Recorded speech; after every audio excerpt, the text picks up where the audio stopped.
ಶಿವಂ ಶಾಂತಂ ಜಗನ್ನಾಥಂ ಲೋಕಾನುಗ್ರಹಕಾರಣಂ ಶಿವಮೇಕಪರಂ ವಂದೇ ಶಿಕಾರಾಯ ನಮೋ ನಮಃ. ಶ್ರೀ ಗುರುಭ್ಯೋ ನಮಃ. ಹರಿ ಓಂ. ಆತ್ಮೀಯ ಪ್ರಿಯ ಪ್ರೇಕ್ಷಕ ಮಿತ್ರರೇ, ನಿಮ್ಮೆಲ್ಲರ ಜೀವನ ಸಂತೋಷ ಸುಖಮಯದಾಯಕ ಎಲ್ಲವೂ ಪ್ರಾಪ್ತಿಯಾಗಲಿ ಅಂತ ನನ್ನ ಆರಾಧ್ಯ ದೇವಿ ಹೊರನಾಡು ಅನ್ನಪೂರ್ಣೇಶ್ವರಿಯನ್ನು ಪ್ರಾರ್ಥನೆ ಮಾಡ್ತಾ, ಈಗ ನೀವು ದರ್ಶನ ಮಾಡ್ತಾ ಇರತಕ್ಕಂಥ ಲಿಂಗ ನಿಷ್ಕಳಂಕನಾಥ ಮಹಾದೇವ ಮಂದಿರ. ಇದು ಗುಜರಾತಲ್ಲಿರ್ತಕ್ಕಂಥದ್ದು.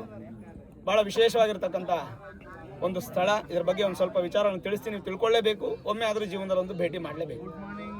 ಇವತ್ತಿನ ದಿನ ಈ ಒಂದು ಕ್ಷೇತ್ರಕ್ಕೆ ನಾವು ಬಂದಿದ್ದು, ಪಂಚಪಾಂಡವರು ಮಹಾಭಾರತ ಆದ ನಂತರ ಅವರ ಗೋತ್ರಜರೆಲ್ಲ ಕಳಂಕರಾಗ್ಬಿಡ್ತಾರೆ. ಅಂದ್ರೆ ಕುತಂತ್ರದಿಂದ, ಕೆಟ್ಟದಿಂದ, ಮೋಸದಿಂದ ಯುದ್ಧವನ್ನ ಮಾಡಿ ದೈವ ಶಾಪಕ್ಕೆ, ಜನರ ಶಾಪಕ್ಕೆ, ನೊಂದಿರೋರ ಶಾಪಕ್ಕೆ ಎಲ್ಲ ಗುರಿಯಾಗ್ಬಿಡ್ತಾರೆ ಪಂಚಪಾಂಡವರು. ಅವಾಗ ಅದನ್ನ ಕಳಂಕ ಅಂತ ಹೇಳ್ತೀವಿ. ಒಬ್ಬ ಮನುಷ್ಯನ ಮೇಲೆ ಏನಾದರೂ ಕೆಟ್ಟ ಹೆಸರು ಬಂತಂದ್ರೆ ಅದು ಕಳಂಕ. ಆ ಕಳಂಕನ ಹೋಗಲಾಡಿಸ್ಬೇಕು ಅಂತಂದ್ರೆ ಅದಕ್ಕೆ ದೈವದ ಒಂದು ದಾರಿ ಬಿಟ್ರೆ ಇನ್ಯಾವುದೂ ಕಾಣಿಸಲ್ಲ ನಮ್ಗೆ.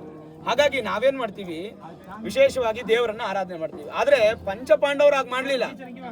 ಪಂಚಪಾಂಡವರು ಈ ಗುಜರಾತ್ ಕ್ಷೇತ್ರದಲ್ಲಿ ಒಂದು ವಿಶೇಷವಾದಂತ ಜಾಗ ಇದೆ. ಈ ಸ್ಥಳಕ್ಕೆ ಬಂದು ಒಂದು ಸಮುದ್ರದ ಮಧ್ಯದಲ್ಲಿ 5 ಲಿಂಗಗಳನ್ನ 5 ಪಾಂಡವರು ಕೂಡ ಪ್ರತಿಷ್ಠೆ ಮಾಡ್ತಾರೆ. ಅದು ಭೀಮ ಪ್ರತಿಷ್ಠೆ, ಧರ್ಮರಾಯ ಪ್ರತಿಷ್ಠೆ, ಅರ್ಜುನ ಪ್ರತಿಷ್ಠೆ, ನಕುಲ ಹಾಗೂ ಸಹದೇವನ ಪ್ರತಿಷ್ಠೆ ಆಗುತ್ತೆ. ಅಂದ್ರೆ ಆ ಪಂಚಪಾಂಡವರು ಒಂದೊಂದು ವಿಗ್ರಹವನ್ನ, ಲಿಂಗವನ್ನ ಪ್ರತಿಷ್ಠೆ ಮಾಡ್ತಾರೆ.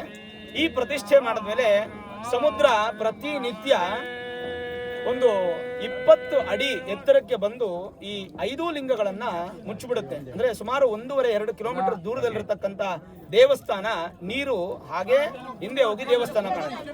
ಅದಾದ್ಮೇಲೆ ಮತ್ತೆ ತಿಥಿ ಅನುಸಾರವಾಗಿ, ಆ ಒಂದು ತಿಥಿ ಅಂತಂದ್ರೆ ಪಾಡ್ಯ, ಬಿದಿಗೆ, ತದಿಗೆ, ಪೌರ್ಣಮಿ, ಅಮಾವಾಸ್ಯೆ ಇದೆಲ್ಲ ತಿಥಿಗಳು ಅಂತೀವಿ. ಅದ್ರ ಅನುಸಾರವಾಗಿ ನೀರಿಲ್ಲಿ ಎಷ್ಟು ಗಂಟೆಗೆ ಬರುತ್ತೆ, ಎಷ್ಟು ಗಂಟೆಗೆ ಹೋಗುತ್ತೆ ಅನ್ನೋಂಥದ್ದನ್ನ ಇಲ್ಲಿನ ಪಂಡಿತರು ನಿರ್ಧಾರ ಮಾಡಿ ಆ ಒಂದು ಪೂಜೆಯನ್ನ, ಆರಾಧನೆಯನ್ನ ಮಾಡ್ತಾ ಇದ್ದಾರೆ. ಈಗ ನೀವು ನೋಡ್ತಾ ಇರತಕ್ಕಂಥದ್ದು ಭೀಮಲಿಂಗ. ಇಲ್ಲೇ ಏಕವಾರ ರುದ್ರಾಭಿಷೇಕ, ಕ್ಷೀರಾಭಿಷೇಕ ಸಂಕಲ್ಪ ಮಾಡಿ ಲೋಕ ಕಲ್ಯಾಣವಾಗಲಿ ಎಲ್ಲ ನೋಡ್ತೀರಾ ನಮ್ಮ ಭಕ್ತಾದಿಗಳು, ಎಲ್ಲರ ನಮ್ಮ ವೀಕ್ಷಕರು ಎಲ್ಲರಿಗೂ ಕೂಡ ಒಳ್ಳೇದಾಗ್ಲಿ ಅಂತ ಇಲ್ಲಿ ಇವತ್ತು ರುದ್ರಾಭಿಷೇಕವನ್ನು ಮಾಡಿದ್ವಿ, ಕ್ಷೀರಾಭಿಷೇಕ, ಬಿಲ್ವಾರ್ಚನೆ ಎಲ್ಲೆಲ್ಲ ಮಾಡಿದ್ವಿ. ಇದು ಭೀಮಲಿಂಗ. ಈಗ ನೀವು ನೋಡ್ತಾ ಇರ್ತಕ್ಕಂಥದ್ದು ಭೀಮಲಿಂಗ. ಹಾಗೆ ನಾನು ಸುತ್ತು ತೋರಿಸ್ತೀನಿ ನಿಮಗೆ. ನೀವು ನೋಡ್ಬೋದು ನೀರು ಯಾವ ತರ, ಎಷ್ಟು ದೂರದಿಂದ ಬಂದಿದೆ ಅಂತ ತೋರಿಸ್ಬೋದು. ಈಗ ಭೀಮಲಿಂಗ ದರ್ಶನ ಮಾಡಿದ್ವಿ. ಈಗ ನಾವು ಅರ್ಜುನ ಲಿಂಗ ಹತ್ರ ಹೋಗೋಣ.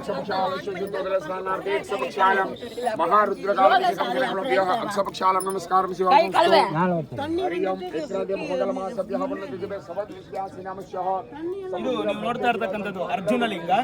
ಅಂದ್ರೆ ಮೊದಲು ತೋರಿಸಿದ ದೊಡ್ಡ ಲಿಂಗ ಬಂದು ಭೀಮಲಿಂಗ. ಇದು ಬಂದು ಅರ್ಜುನ ಪ್ರತಿಷ್ಠಾಪನೆ ಮಾಡಿರ್ತಕ್ಕಂಥದ್ದು. ಅಂದ್ರೆ ಕಳಂಕ, ಪ್ರತಿಯೊಬ್ಬರು ಅವ್ರವ್ರು ಸಪರೇಟ್ ಆಗಿ ಕಳಂಕಗಳು ದೂರ ಆಗ್ಬೇಕು ಅನ್ನೋ ಉದ್ದೇಶಕ್ಕೆ ಪ್ರತಿಯೊಬ್ಬರು ಭಕ್ತಿ ಶ್ರದ್ಧೆಯಿಂದ ಶಿವನ ಆರಾಧನೆ ಮಾಡಿದ್ರು. ಇದು ಅರ್ಜುನ ಪ್ರತಿಷ್ಠೆ ಮಾಡಿರ್ತಕ್ಕಂಥ ಒಂದು ಕಳಂಕ ಲಿಂಗ, ಅಂದ್ರೆ ನಿಷ್ಕಳಂಕನಾಥ ಮಹಾದೇವ. ಅದಾದ ನಂತರ ನೀವಿಲ್ಲಿ ನೋಡ್ಬೋದು, ಇದು ಬಂದು ಧರ್ಮರಾಯ ಪ್ರತಿಷ್ಠಿತ. ಅಂದ್ರೆ ಧರ್ಮರಾಯ ನಮಗೆ ಪಾಂಡವ ಅಗ್ರಜ ಅಂತ ಹೇಳ್ತೀವಿ. ಅಂತಂದ್ರೆ ದೊಡ್ಡವರು, ಹಿರಿಯರು, ಮೊದಲನೇವರು, ತಂದೆ ಸಮಾನ ಅಂತೀವಿ ದೊಡ್ಡಣ್ಣನ. ಹಾಗಾಗಿ ಧರ್ಮರಾಯ ಪ್ರತಿಷ್ಠಾಪನೆ ಮಾಡಿರ್ತಕ್ಕಂಥ ನಿಷ್ಕಳಂಕನಾಥ ಮಹಾದೇವ.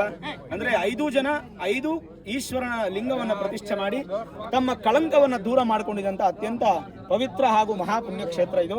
ಇದು ಶಿವ ಸಮೇತವಾಗಿ, ನಂದಿ ಸಮೇತವಾಗಿರ್ತಕ್ಕಂಥದ್ದು. ನೀವು ನೋಡ್ತಾ ಇರ್ಬೋದು ಪ್ರತಿಯೊಂದು ಕೂಡ. ಇನ್ನು ನಕುಲ ಸಹದೇವರು ಅವರು ಕೂಡ ಒಂದೊಂದು ಲಿಂಗಗಳನ್ನ ಪ್ರತಿಷ್ಠಾಪನೆ ಮಾಡಿದ್ದಾರೆ.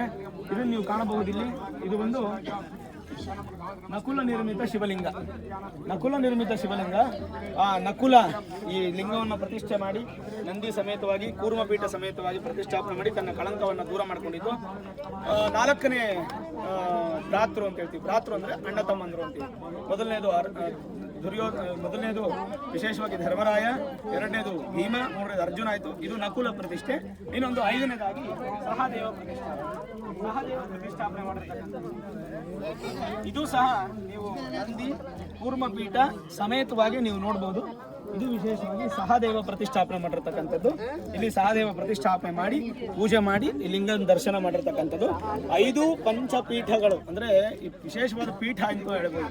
ಒಬ್ಬೊಬ್ರು ಒಂದೊಂದು ಲಿಂಗವನ್ನು ಪ್ರತಿಷ್ಠೆ ಮಾಡಿ 5 ಜನ ಪಾಂಡವರು ತಮ್ಮ ಯುದ್ಧ ನಂತರ ಕಳಂಕಗಳನ್ನು ದೂರ ಮಾಡಿಕೊಂಡು ವಿಶೇಷವಾದಂಥ ಒಂದು ಬಲವನ್ನು ಪಡೆದು ಮೋಕ್ಷವನ್ನು ಪಡೆದ್ರು ಅನ್ನುವಂಥದ್ದನ್ನು ನಾವು ಈ ಸಂದರ್ಭದಲ್ಲಿ ಹೇಳ್ಬೋದು. ಹಾಗಾಗಿ ಯಾರ್ಯಾರಿಗೆ ಕಳಂಕಗಳಿದೆಯೋ, ಜೀವನದಲ್ಲಿ ಕಳಂಕಗಳು, ಕೆಟ್ಟದ್ದು ಏನೇನಿದೆಯೋ, ನಮ್ಮ ದರಿದ್ರತನಗಳು ಅಂತ ಹೇಳ್ತೀವಿ, ಅದೆಲ್ಲ ದೂರ ಆಗಬೇಕು ಅಂತಂದರೆ ಒಮ್ಮೆ ಗುಜರಾತಲ್ಲಿರ್ತಕ್ಕಂಥ ಈ ನಿಷ್ಕಳಂಕನಾಥ ಮಹಾದೇವ ಮಂದಿರಕ್ಕೆ ಬಂದು ಸಮುದ್ರ ಹಿಂದಕ್ಕೆ ಹೋದ ನಂತರ ಆ ಸಮಯಕ್ಕೆ ಅನುಸಾರವಾಗಿ ಆಧಾರವಾಗಿ ಇಲ್ಲಿಗೆ ಬಂದು ಆ ಭಗವಂತನನ್ನು ದರ್ಶನ ಮಾಡಿ 5 ಲಿಂಗಗಳನ್ನು ದರ್ಶನ ಮಾಡಿ ಸ್ಪರ್ಶ ಮಾಡುವಂಥ ಯೋಗ ಕೂಡ ಇದೆ. ನಮಗೆ ದಕ್ಷಿಣ ಭಾರತದಲ್ಲಿ ಎಲ್ಲೂ ಸ್ಪರ್ಶ ಯೋಗ ಇಲ್ಲ. ಯಾವ ದೇವರನ್ನ ಮುಟ್ಟಲ್ಲ, ಅರ್ಚಕರು ಪೂಜೆ ಮಾಡಿ ಕೊಡ್ತಾರೆ. ಆದರೆ ಇಲ್ಲಿ ಸ್ಪರ್ಶ ಯೋಗ ಇರೋದ್ರಿಂದ ನೀವೇ ಬಂದು ನೀವೇ ಖುದ್ದಾಗಿ ಅಭಿಷೇಕ ಮಾಡಿ ನೀವೇ ಭಗವಂತನನ್ನು ಮುಟ್ಟಿ ನಮಸ್ಕಾರ ಮಾಡಿ ದರ್ಶನ ಮಾಡ್ಬೋದು.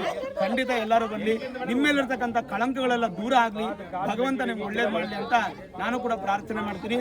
ಹರ ನಮಃ ಪಾರ್ವತಿ ಪತಯೇ, ಹರ ಹರ ಮಹಾದೇವ, ನಿಷ್ಕಳಂಕನಾಥ ಮಹಾದೇವ ಕಿ ಜೈ.